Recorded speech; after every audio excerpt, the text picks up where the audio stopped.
साथै पिछिल्लो समयमा हामी छौँ जेएनजी आन्दोलनका अगुवा एकदम परिचित आइकन हाम्रो सुदन गुरुङ भाइ यहीँ हुनुहुन्छ।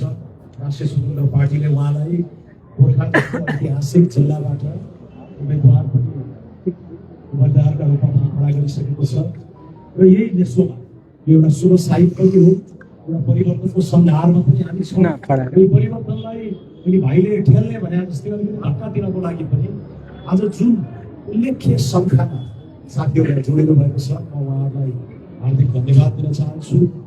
मलाई विशेष खुसी पनि लागेको छ। गोर्खा मेरो अहिले तनहुँ मेरो कर्मभूमि भएको छ। तनहुँका आदरणीय दाजुभाइ दिदीबहिनीहरूले माया गरेर यस अघिल्लो निर्वाचन उपनिर्वाचनमा मलाई शानदार मतले जिताइदिनु भयो। अहिले पनि म तनहुँबाट नै प्रत्याशी छु। यद्यपि त्यही वर्षाको पालिको गोर्खा जिल्ला शहीद लगामा म जन्मेको बुङ्कोट गाउँमा र आज बुङ्कोटका धेरै नेताहरू राष्ट्रिय स्वतन्त्र पार्टीमा प्रवेश गर्नुभएको छ। यसले मलाई साथै खुसी पनि बनाएको छ।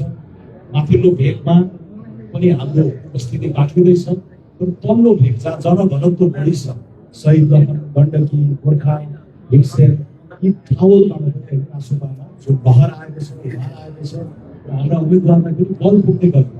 तर एकजना मात्र जिताएर पुगेन, हामीलाई त बहुमतै ताकेर हामी अगाडि गइरहेको अवस्थामा आज साथीहरूले जुन बल दिनुभएको छ, यो राष्ट्रपालाई मात्रै बलियो बनाएको होइन, यो सुशासन र को जगमा चाँडै चाँडै विकास गर्नुपर्छ भन्ने जुन आगो पेटमा आगो लिएर हामी अगाडि बढेका छौँ, त्यो अभियानमा पनि यहाँहरू बोलिनु भयो। त्यसैले म पुनः स्वागत गर्न चाहन्छु यसको सम्पूर्ण चाँजो पाँजो मिलाउनलाई र आज प्रवेश गर्नुभएका विशिष्ट पात्रहरू श्रेष्ठजी, हाम्रो जीवन श्रेष्ठजी, नवराज अम्लाई मेरो बुङ्कोट गाउँकै एकदमै वरिष्ठ पर्यटन व्यवसायी हुनुहुन्छ। उहाँले पर्दा पछाडि धेरै संयोजन र समन्वयको भूमिका खेल्नुभएको छ र आज सुरु भएको यो जुन आगमन छ यसले अझै घनीभूत रूप लिने मैले अपेक्षा गरेको छु।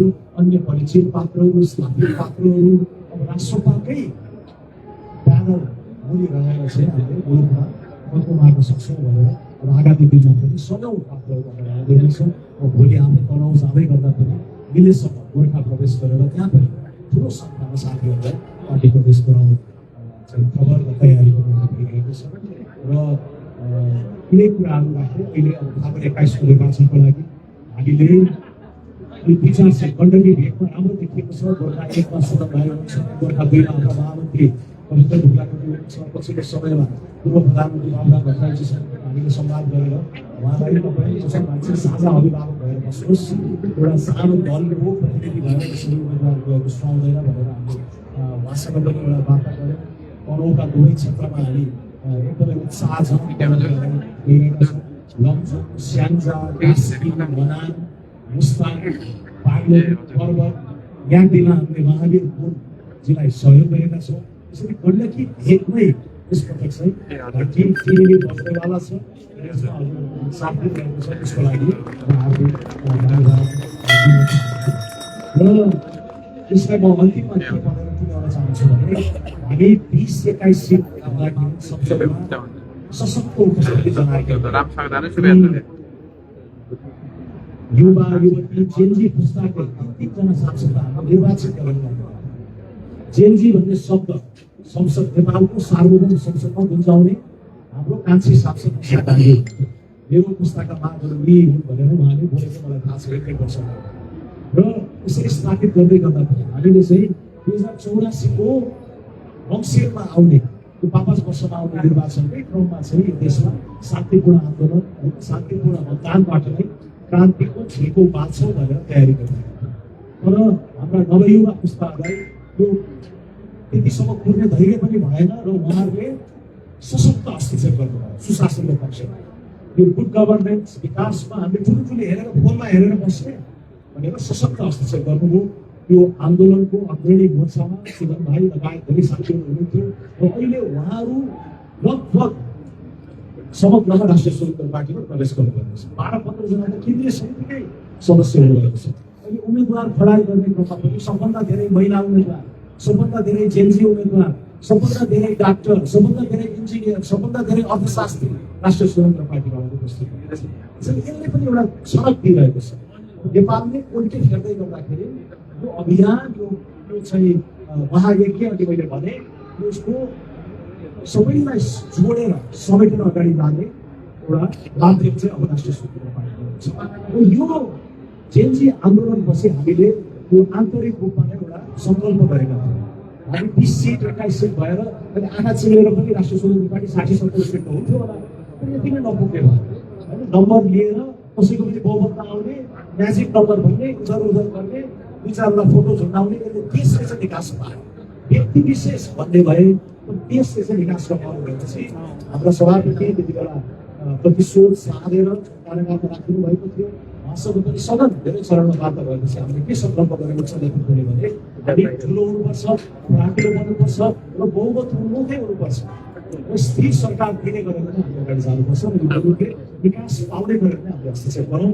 जेएनजी आन्दोलनका उपलब्धिहरूलाई पनि हामीले स्वामित्व अपलब्ध ग्रहण गरौँ र मुलुकलाई विकास दिने गरेर अगाडि जाउँ भएपछि पछिल्लो दिनमा तपाईँहरूले देखिसक्नुभयो बालेन्द्र शाह काठमाडौँका सफल र नवयुवा पुस्ताले चाहिँ धेरै आशा गरेका मेयर उहाँलाई पनि राष्ट्रिय स्वतन्त्र पार्टीमा वरिष्ठ नेताको रूपमा हामीले प्रवेश गरायौँ। गुरुमानजीसँग पनि एक चरणको बाटो भयो, अनफर्चुनेटली पुग्न पुग्न सकेन। यद्यपि अझै पनि सहकार्यका बाटाहरू हामीले खुला नै राखेका छौँ र पछिल्लो समय अन्य नयाँ शक्तिदेखि लिएर अन्य वैकल्पिक अभियानमा लागेका साथीहरू विवेकशील साझा यो देशमा नयाँ र वैकल्पिक मुभमेन्टको विचारोपण गर्ने विवेकशील साझालाई पनि सिङ्गो पार्टीले संलग्नै राष्ट्रिय स्वतन्त्र पार्टीमा समायोजित भएको छ। यसले हामीलाई फराकिलो खुला सँगसँगै सहयोगी पनि बनाएको छ, बलियो बनाएको छ। यो सबै चाहिँ हामी ठुलो पार्टी भनौँ धेरै सङ्ख्याले आउँछ भनेर होइन, यसमा साधन र साध्य हामीले छुट्याउनुपर्छ। साधन भनेको यसरी बस्छु बलियो हुँदै जाने हो, साध्य भनेको चाहिँ सुशासन र समृद्धि नै हो।